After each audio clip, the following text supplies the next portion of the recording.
What's up, guys? Knox, sit down. Sorry, this is my training partner with me every single morning. Leah Dolan here, Cage Muscle athlete, IFBB pro, as well as CrossFit fanatic. He is my workout partner every single day. Knox, sit down. Sit. It's about 4:45 in the morning. Every single morning I wake up at this time and I chug 32 ounces of water. The next thing I do is take KAGEDMUSCLE caffeine pill, one of my most favorite supplements. It gets me going in either my CrossFit workout or my treadmill interval training workouts. I alternate days. Here this morning, I'm starting with my treadmill.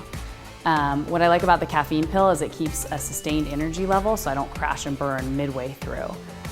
Typically in the morning, if I'm not doing a CrossFit workout, I'll do interval training on my treadmill and I'll work in weighted vest training, I'll work in walking lunges, double unders, jump rope work, I'll do jump squats, jump lunges, that sort of thing. After I've taken my caffeine pill to keep my energy level, I keep my HydroCharge and my Amino Synergy in my water bottle right next to me so it keeps me hydrated and replenishing those amino acids throughout my workout. So that's my morning.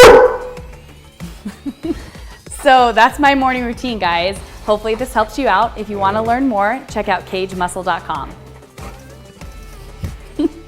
Knox.